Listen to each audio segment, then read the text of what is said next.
Hello students, এই ভিডিওতে আমরা দশম শ্রেণীর ভৌতবিজ্ঞান থেকে আলো অধ্যায়ের অন্তর্গত গোলীয় দর্পণের বক্রতা ব্যাসার্ধ এবং ফোকাস দূরত্বের মধ্যে সম্পর্ক বিষয়ে জেনে নেব এবং গোলীয় দর্পণের বিভিন্ন অবস্থানে বস্তু রাখলে বস্তুর যে প্রতিবিম্ব তৈরি হয় তার প্রকৃতিগুলি কেমন হয় সে সম্পর্কে আলোচনা করব। প্রথমে আসি বক্রতা ব্যাসার্ধ ও ফোকাস দূরত্বের সম্পর্ক। এই সম্পর্কটা নির্ণয় করার জন্য আমরা প্রথমে অবতল দর্পণকে নিচ্ছি, এরপর আমরা উত্তল দর্পণেও শিখে নেব।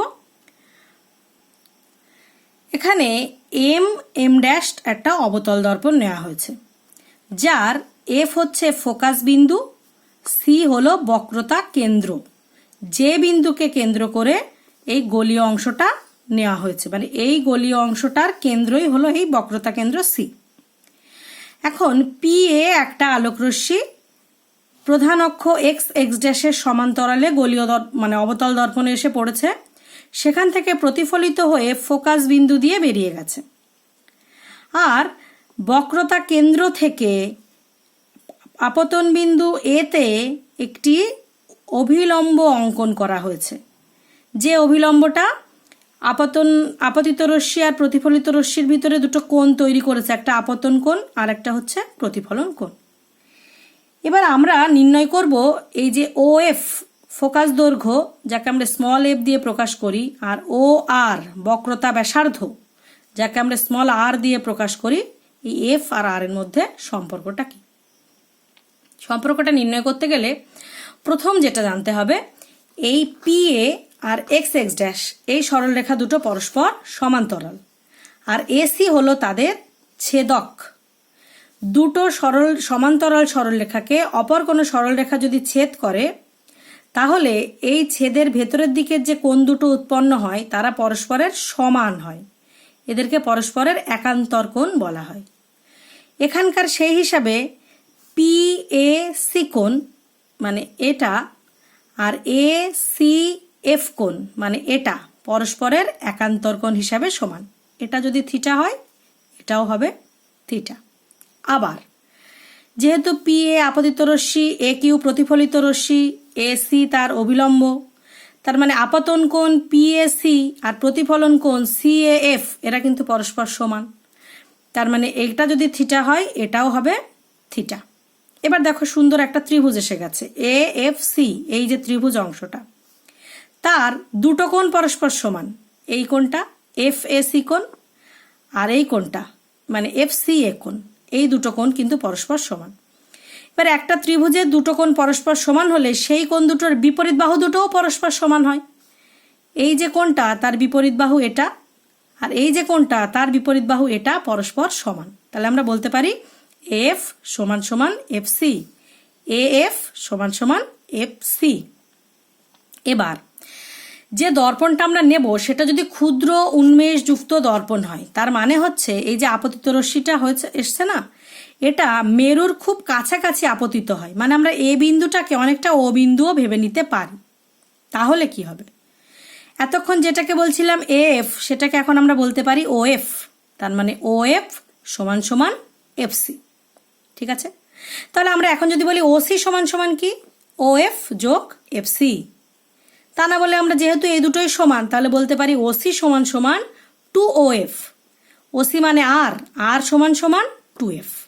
তার মানে অবতল দর্পণের ক্ষেত্রে আর সমান সমান টু এফ, তার মানে বক্রতা ব্যাসার্ধ ফোকাস দৈর্ঘ্যের দ্বিগুণ, বা ফোকাস দৈর্ঘ্য বক্রতা ব্যাসার্ধের অর্ধেক।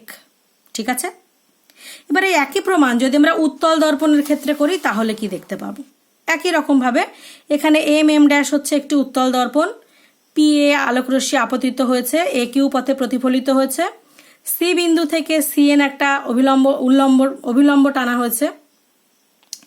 এখানে এফ হলো ফোকাস বিন্দু, সি হলো বক্রতা কেন্দ্র। এখানেও P A R X X dash এই সরলরেখা দুটো পরস্পরের সমান্তরাল, আর এই যে এনসি অংশটা তাদের ছেদক। এবার সমান্তরাল সরলরেখাকে যদি অপর একটি সরলরেখা ছেদ করে, এই যে কোণ দুটো তৈরি হয় তাদেরকে বলা হয় পরস্পরের অনুরূপ কোণ। এই অনুরূপ কোণ দুটো পরস্পর সমান।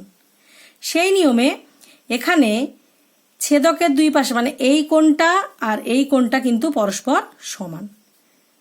PAN কোণ FCA কোণ পরস্পর সমান। তাহলে এটাকে যদি থিটা বলি, এটাকেও বলবো থিটা। আবার PAN কোণ আপতন কোণ, QAN কোণ প্রতিফলন কোণ, আপতন কোণ আর প্রতিফলন কোণ পরস্পর সমান হয়। তার মানে এই কোণটা আবার এই কোণটার সঙ্গেও সমান। তার মানে এটা যদি থিটা হয়, এটাও থিটা।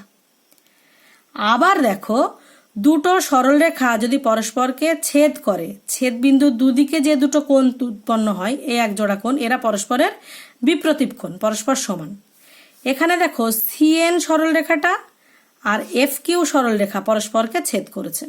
ছেদ বিন্দুর বিপরীত দিকের এই একটা কোণ আর এই একটা কোণ, এই কোণ দুটো পরস্পর কেমন হবে? সমান হবে। তাহলে QAN কোণ সমান সমান হবে CAF কোণ। তাহলে এটা যদি থিটা হয়, এটাও হবে থিটা। এবার সেই আবার একটা ত্রিভুজ এসে গেল, AFC যে ত্রিভুজটা, সেই ত্রিভুজের দুটি কোণ পরস্পর সমান। কোন কোন কোণ? FCA কোণ আর CAF কোণ, এই কোণ দুটো পরস্পর সমান। এই কোণ সমান কোণের বিপরীত বাহু, মানে এর বিপরীত বাহু এটা আর এই কোণের বিপরীত বাহু এটা, এই বাহু দুটো পরস্পর সমান। তার মানে আমরা বলতে পারি AF সমান সমান FC। আবার ক্ষুদ্র উন্মেষযুক্ত দর্পণ হলে এর মান হবে এই ও এর কাছাকাছি, ও হলো মেরু। তার মানে আমরা AF না বলে OF ও বলতে পারি। তাহলে OF সমান সমান FC। এবার যদি বলি OC সমান সমান কি? OC সমান সমান হচ্ছে OF যোগ FC। একটু আগেই বললাম OF আর FC সমান, তাহলে FCর পরিবর্তে আবার একটা ওখানে OF লিখতে পারি। তার মানে OC সমান সমান 2OF। OC সমান সমান হচ্ছে OC মানে R আর এটা মানে হচ্ছে 2F। তাহলে উত্তল দর্পণের ক্ষেত্রেও R = 2F। তাহলে এই যে প্রমাণ, এগুলোকে আমরা ছোট ছোট উপপাদ্য হিসেবে নিতে পারি, কিন্তু খুব খুব ইম্পর্টেন্ট কিন্তু এটা তোমাদের জন্য। ঠিক আছে, প্রমাণের লেখাগুলো তোমরা এখান থেকে দেখতে পারো। এটা অবতল দর্পণের ক্ষেত্রে প্রমাণ, আর এরপর আমি লেখাটা দেখাচ্ছি সেটা হচ্ছে উত্তল দর্পণের ক্ষেত্রে। এটা হচ্ছে উত্তল দর্পণের ক্ষেত্রে R = 2F প্রমাণের লেখাটা। এবারে আমরা জেনে নেব বিস্তৃত কোনো বস্তুকে অবতল দর্পণের সাপেক্ষে কোথায় রাখলে প্রতিবিম্বের প্রকৃতি কেমন হবে। সবার প্রথমে মনে করি একটা বস্তু অসীম দূরত্বে রাখা আছে, এইদিকে কোথাও অসীম দূরত্বে দেখতে পাচ্ছি না, সেখান থেকে যদি আলো আসে তাহলে কি হবে। অসীম দূরত্ব থেকে মনে করলাম একটা আলোকরশ্মি এসছে যেটা প্রধান অক্ষের সমান্তরাল নয়, তাহলে নিয়ম অনুযায়ী আলোকরশ্মিটা এসে ফোকাস তল দিয়ে বেরিয়ে যাবে। আর একটা আলোকরশ্মি বক্রতা কেন্দ্রের মধ্যে দিয়ে আসছে, এসে যে আলোকরশ্মি বক্রতা কেন্দ্রের মধ্যে দিয়ে আসে সেটা ওই পথেই ফেরত যায়। তাই দেখো তীরচিহ্ন প্রথমে এদিকে দেয়া, একই রশ্মিতে আবার উল্টো দিকেও তীরচিহ্ন দেয়া, তাহলে এই পথে এলো, এসে আবার ওই পথেই বেরিয়ে গেল। এই দুটো আলোকরশ্মি পরস্পর P' বিন্দুতে ছেদ করলো। P' থেকে প্রধান অক্ষ OCর উপরে যদি আমরা একটা লম্ব টানি, P', Q' হচ্ছে প্রতিবিম্বের ছবি। ঠিক আছে, এখানে F হচ্ছে ফোকাস বিন্দু, C হলো বক্রতা কেন্দ্র। তাহলে দেখো প্রতিবিম্বটা কোথায় গঠিত হয়েছে? ফোকাস বিন্দুতে। তাহলে বস্তু যদি অসীম দূরত্বে U = হয়, প্রতিবিম্বের অবস্থান হবে কোথায়? ফোকাসে। প্রতিবিম্বের আকার কেমন হবে? বস্তুটা অনেক দূর থেকে আসছে মানে অনেক বড় আকার, তার থেকে প্রতিবিম্বটা খুবই ছোট, তাহলে বস্তুর সাপেক্ষে অতি ক্ষুদ্র হবে। প্রতিবিম্বের বৈশিষ্ট্যটা কেমন হবে? প্রতিবিম্বটা যেহেতু সরাসরি তৈরি হচ্ছে তাই একে বলা হবে সৎ প্রতিবিম্ব। যদি অন্য কোনো অংশ থেকে অপসৃত হচ্ছে বলে মনে হতো তাহলে তাকে বলতাম অসৎ, তাহলে এখানে হবে সৎ। এবং দেখো প্রতিবিম্বর মাথাটা উল্টো দেয়া আছে, মানে উল্টো, ইনভার্টেড, অবশীর্ষ। তাহলে বস্তু অসীমে থাকলে প্রতিবিম্ব ফোকাসে গঠিত হবে, তার আকার হবে বস্তুর সাপেক্ষে অতীব ক্ষুদ্র, আর বৈশিষ্ট্য হবে সৎ এবং অবশীর্ষ। বস্তুটাকে যদি অসীম আর বক্রতা কেন্দ্রের মাঝামাঝি রাখা হয়, মানে একদম বাইরে কুলকিনারা ছিল না, এখন সেখান থেকে এই যে বক্রতা কেন্দ্র, সেই বক্রতা কেন্দ্রের কাছাকাছি নিয়ে আসা হলো। বক্রতা কেন্দ্রে এখনো প্রবেশ করেনি, কিন্তু বক্রতা কেন্দ্র আর অসীমের মাঝে ধরা হচ্ছে, মানে চেনা গেছে, কিন্তু বক্রতা কেন্দ্রেও নয়, মানে বস্তুটাকে আরেকটু কাছে সরিয়ে আনা হলো। তাহলে কি হবে?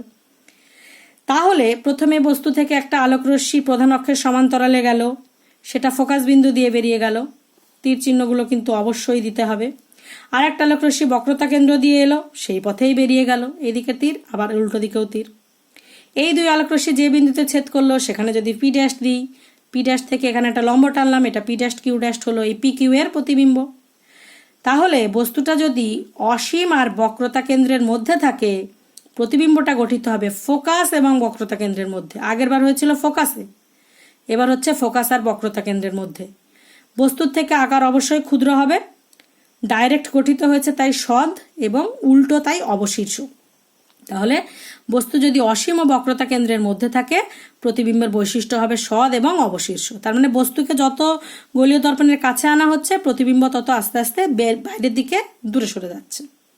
থার্ড যেটা, সেটা হচ্ছে বস্তুর অবস্থান যদি এবার বক্রতা কেন্দ্রে হয়, বক্রতা কেন্দ্রে যদি বস্তুকে আনা হয়, একই নিয়মে প্রধান অক্ষের সমান্তরাল আলোক রশ্মি এলো, ফোকাস বিন্দু দিয়ে বেরিয়ে গেল। বক্রতা কেন্দ্র দিয়ে যে আলোক রশ্মি এলো, এখানে দেখো বক্রতা কেন্দ্র দিয়ে আসার কোনো সুযোগই নেই, কারণ বস্তুটাই বক্রতা কেন্দ্রে আছে। তাহলে আরেকটা আলোক রশ্মি কোথা দিয়ে আসবে? ফোকাস বিন্দুর মধ্যে দিয়ে আসবে। নিয়ম হচ্ছে সমান্তরাল আলোক রশ্মি প্রধান অক্ষের এলে সেটা ফোকাস বিন্দু দিয়ে যায়, আর ফোকাস বিন্দু দিয়ে কোনো আলোক রশ্মি এলে সেটা প্রধান অক্ষের সমান্তরালে যায়। তাহলে একটা সমান্তরাল আলোক রশ্মি এসে ফোকাস দিয়ে গেল, একটা ফোকাস বিন্দু দিয়ে আলোক রশ্মি এসে সমান্তরাল হয়ে গেল। এই যে দুটো আলোক রশ্মি, তারা পি ড্যাশ বিন্দুতে ছেদ করলো, পি ড্যাশ কিউ ড্যাশ যুক্ত করে দেওয়া হলো। তাহলে এই পি ড্যাশ কিউ ড্যাশ হলো পি কিউ এর প্রতিবিম্ব। বস্তুকে যদি বক্রতা কেন্দ্রে রাখা হয়, প্রতিবিম্বটাও ঠিক সেইখানে অর্থাৎ বক্রতা কেন্দ্রেই গঠিত হবে। বস্তুর ঠিক যতটা লম্বা, প্রতিবিম্ব ঠিক ততটাই লম্বা হবে, মানে বস্তুর আকার আর প্রতিবিম্বের আকার সমান হবে। আর এখানেও যেহেতু ডাইরেক্ট প্রতিবিম্ব গঠিত হয়েছে তাই সদ, উল্টো প্রতিবিম্ব গঠিত হয়েছে তাই অবশীর্ষ। তাহলে বস্তু যখন অসীমে ছিল, প্রতিবিম্ব ছিল ফোকাসে, অসীম থেকে একটু কাছে আনা হলো, প্রতিবিম্ব ফোকাস আর বক্রতা কেন্দ্রের মধ্যে চলে গেছিল। বস্তুটাকে আরও কাছে মানে বক্রতা কেন্দ্রে আনা হলো, প্রতিবিম্ব সরে সেই বক্রতা কেন্দ্রে গিয়ে হাজির হলো। বস্তুটাকে যদি আরও কাছে নিয়ে আসা হয়, প্রতিবিম্বটা আরও দূরে সরে যাবে। দেখে নিই আমরা এর পরের কন্ডিশনে কি হয়। প্রতিবিম্বের অবস্থান যদি বক্রতা কেন্দ্র এবং ফোকাসের মধ্যে হয়, মানে বক্রতা কেন্দ্র থেকে আর একটু ভেতরে আনা হয়েছে ফোকাস আর বক্রতা কেন্দ্রের মধ্যে। এটা বক্রতা কেন্দ্র, এটা ফোকাস, মাঝখানে বস্তু। প্রধান অক্ষের সমান্তরাল আলোক রশ্মি এসে ফোকাস বিন্দু দিয়ে বেরিয়ে গেল। একটা আলোক রশ্মি গিয়ে দর্পণে পড়লো, সেখান থেকে উল্টো দিকে ঘুরে বক্রতা কেন্দ্র দিয়ে বেরিয়ে গেল। এই যে দুটো আলোক রশ্মি যেখানে গিয়ে ছেদ করলো, সেখানটায় নাম দিলাম পি ড্যাশ, এখান থেকে লম্ব টানলাম, প্রধান অক্ষের উপরে পি ড্যাশ কিউ ড্যাশ পেলাম। তাহলে বস্তুটাকে যেই বক্রতা কেন্দ্র থেকে আরেকটু ভিতরে ঢুকিয়ে দিলাম, সঙ্গে সঙ্গে প্রতিবিম্বটা আরেকটু বাইরের দিকে চলে গেল। মানে বক্রতা কেন্দ্র ফোকাসের মধ্যে বস্তু রাখলে প্রতিবিম্ব বক্রতা কেন্দ্রের বাইরে চলে যাবে। আকার হবে বস্তুর থেকে অবশ্যই বিবর্ধিত, বড়। প্রতিবিম্বটা ডাইরেক্ট হচ্ছে সদ, উল্টো হচ্ছে তাই অবশীর্ষ। এবার যদি আমরা বস্তুটাকে আরেকটু কাছে নিয়ে আসি, মানে ফোকাস বিন্দুতে এনে দাঁড় করাই, তাহলে কি হবে? বস্তুকে যদি ফোকাস বিন্দুতে দাঁড় করায়, প্রধান অক্ষের সমান্তরাল আলোক রশ্মি এসে ফোকাস বিন্দু দিয়ে বেরিয়ে গেল, আর একটা আলোক রশ্মি গোলীয় দর্পণে পড়ে বক্রতা কেন্দ্র বরাবর বেরিয়ে গেল। এই যে দুটো আলোক রশ্মি, তারা এখানে কিন্তু মেলেনি। এদেরকে অনেকটা দূর অবধি যদি বর্ধিত করা হয়, আশা করা যায় অসীমে গিয়ে এরা দুজন পরস্পরের সঙ্গে মিলে যাবে। তার মানে বস্তুকে যদি ফোকাসে রাখা হয়, প্রতিবিম্ব অসীমে গঠিত হবে, আর প্রতিবিম্বের যে আকার হবে সেটা বস্তুর আকার থেকে অনেক বড়, বহুগুণ বিবর্ধিত। ডাইরেক্ট প্রতিবিম্ব গঠিত হয়েছে সদ, এবং উল্টোই হবে, যেখানে গিয়েই হোক সেটা উল্টোই হবে, তাই সেটা অবশীর্ষ। লাস্ট যে কন্ডিশনটা এদের মধ্যে এক্সেপশনাল এবং ভীষণ ইম্পর্টেন্ট, সেটা হচ্ছে বস্তুকে যদি আরও একটু ভেতরে ঢুকিয়ে দিই, ফোকাসের থেকেও ভেতরে, ফোকাস আর মেরুর মাঝখানে রাখা হয়, তাহলে কি হবে? তাহলে একটা প্রধান অক্ষের সমান্তরাল আলোক রশ্মি এসে ফোকাস বিন্দু দিয়ে বেরিয়ে গেল। এইগুলো কিন্তু ভীষণভাবে মাথায় রাখতে হবে, ফোকাস বিন্দু কোথায়, বস্তু কোথায়, নিয়ম অনুযায়ী কিন্তু সরলরেখাগুলোকে দিতে হবে, তীর চিহ্ন দিতে হবে। আর একটা আলোক রশ্মি গিয়ে গোলীয় দর্পণে পড়ে বক্রতা কেন্দ্র দিয়ে বেরিয়ে গেল। এই যে দুটো আলোক রশ্মি দেখতে পাচ্ছ, তাদেরকে যদি ক্রমশ বাড়িয়ে দেওয়া হয়, এরা পরস্পর থেকে দূরে সরে যাবে, কোনোদিন যোগ হবে না একসাথে। কিন্তু এদেরকে যদি উল্টো দিকে একটু একটু করে বাড়িয়ে দেওয়া হয়, দেখা যাবে ওরা কিছু দূর গিয়ে পরস্পর একটা বিন্দুতে মিলিত হয়েছে। এই যে বিন্দুটা, তার নাম দিলাম পি ড্যাশ, এখান থেকে কিউ ড্যাশ লম্ব টানলাম, পি ড্যাশ কিউ ড্যাশ।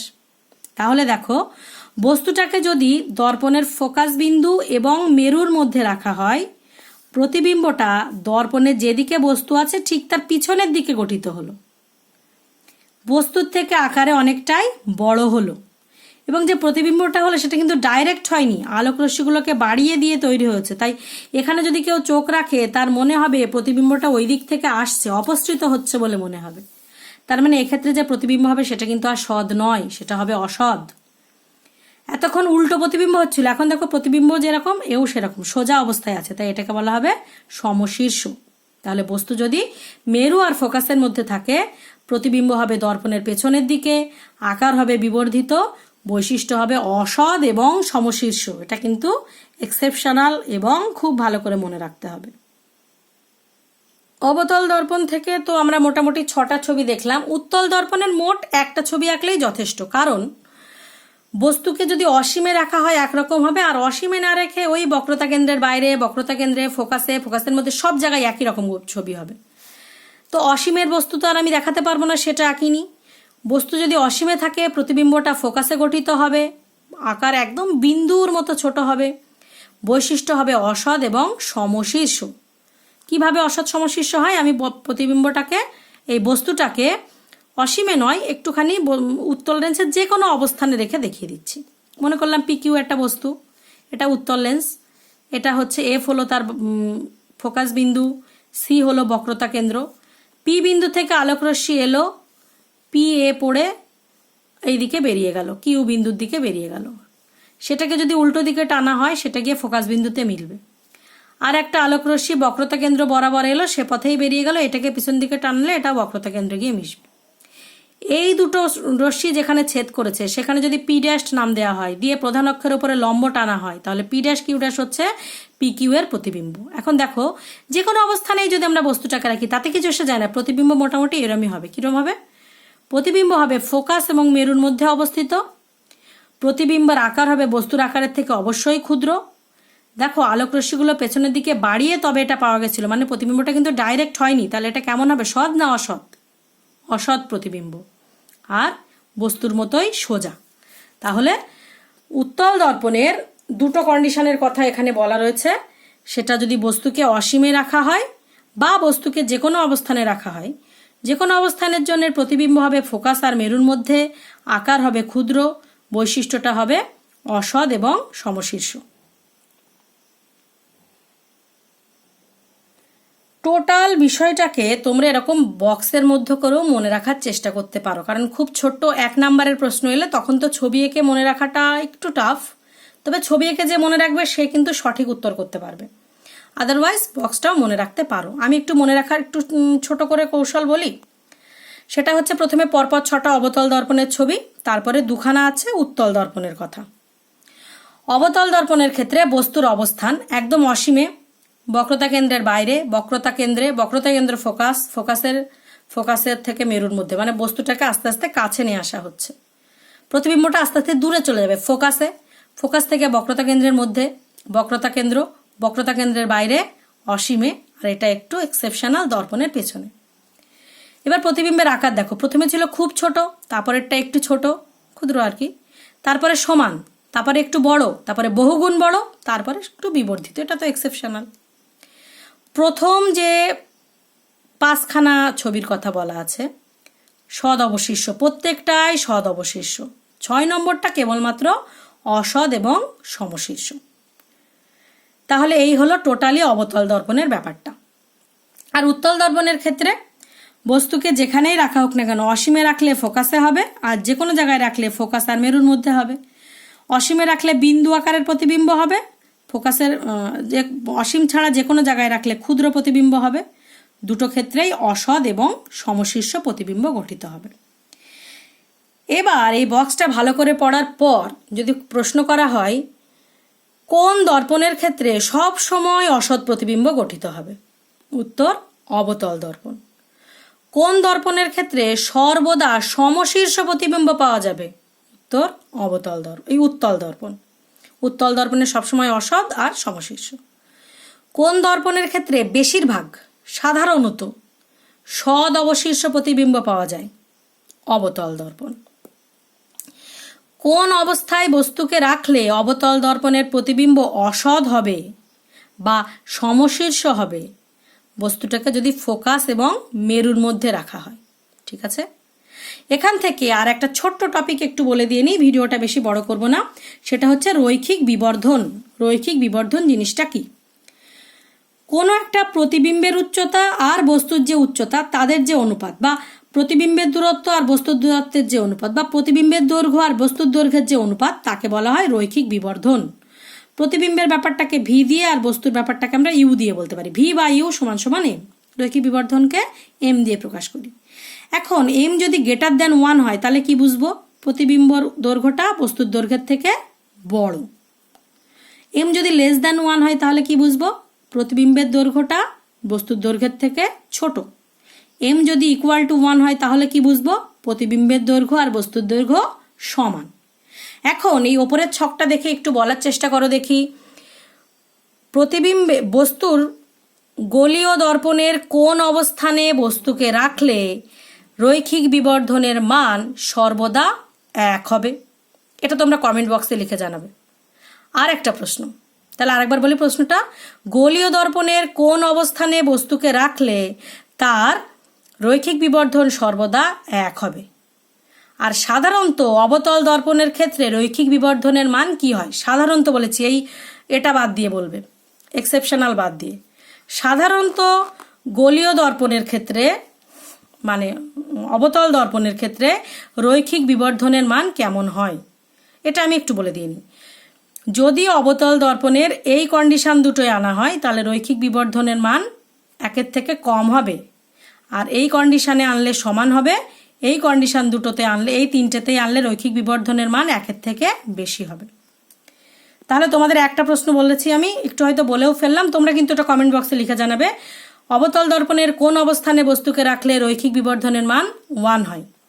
আর উত্তল দর্পণের ক্ষেত্রে রৈখিক বিবর্ধনের মান সবসময় কি হবে?